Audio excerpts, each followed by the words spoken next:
As lições dos dois caminhos.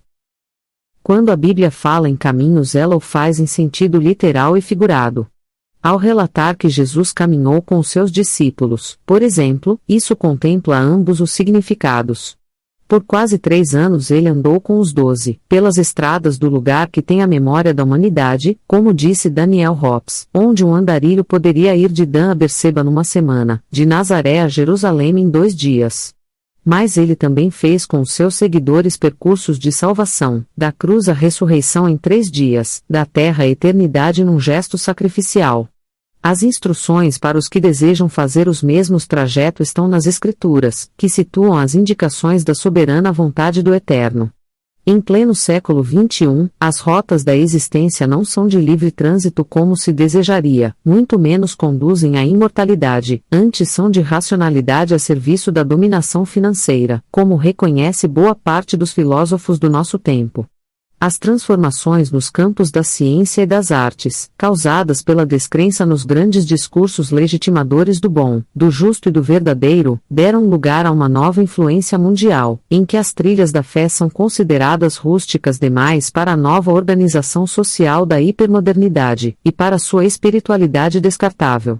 O primeiro dos Salmos é como um prólogo, e um dos mais conhecidos e favoritos, do Saltério.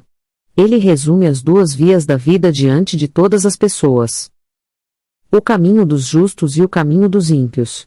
O salmista diz mais sobre a verdadeira felicidade nesse texto do que qualquer um dos filósofos, ou todos juntos, já fizeram.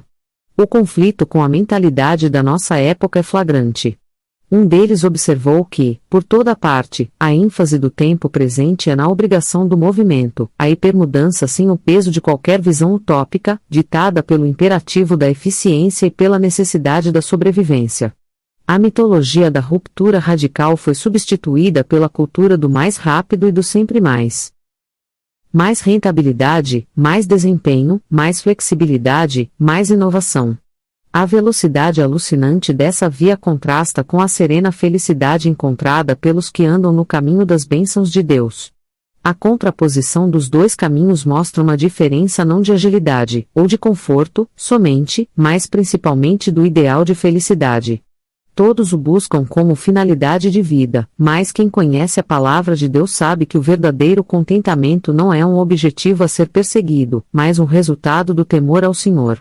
Uma pesquisa da Universidade de Harvard, nos idos da década de 1940, apontou que o maior fator de bem-estar era a capacidade para lidar com crises emocionais de forma madura. Não importa a amplitude das hipermudanças, os anseios do ser humano, e o padrão de justiça de Deus, verdadeira vereda de alegria, continuam imutáveis. As pessoas indiferentes às Escrituras persistem deliberadamente no mal, rejeitam as suas marcas, e ridicularizam os seus preceitos, ignoram os custos do pecado, e para nossa perplexidade tornam-se referencial do que é correto. Malaquias, último dos profetas antes do período intertestamentário, no entanto, adverte que chegará o dia em que será vista a diferença entre o justo e o ímpio, entre os que servem a Deus e os que não servem. Até que isso aconteça em definitivo, a distinção entre eles será vista nas condutas de uns e outros. O poeta bíblico afirma que a grande característica do justo é recusar-se a viver de forma desagradável a Deus, não segue o conselho de pecadores, não imita a conduta deles, e não se junta a eles. O íntegro tem aversão ao pecado, e não se intimida em seguir por onde as grandes multidões não pisam. Jesus aprofundaria essa figura ao falar sobre o portão e o caminho, estreitos e largos, Mateus 7,13. A poesia sagrada não se limita a descrever o que a pessoa piedosa não faz, mas também o que ela faz, medita na lei do Senhor, dia e noite, e a sua satisfação está nisso.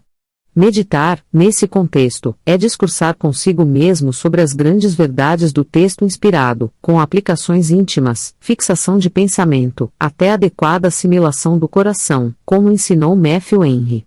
A reflexão sugerida não é a contemplação ascética, mas sim a consideração íntima contínua no decorrer das atividades diárias, independentemente de hora ou contexto, respondendo à vida de acordo com a palavra de Deus.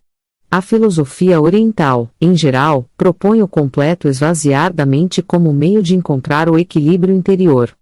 A Bíblia, entretanto, revela a importância da palavra e do enchimento da mente com o seu conteúdo para encontrar no Criador o propósito da existência. O mundo foi criado por ela, a encarnação do Verbo fê-la concreta, e o sussurro do Espírito espalha em difusa multiplicação. Essa profusão de significados para descrever o justo remete à metáfora da árvore plantada à beira de águas correntes, que dá fruto no tempo certo e as suas folhas não murcham.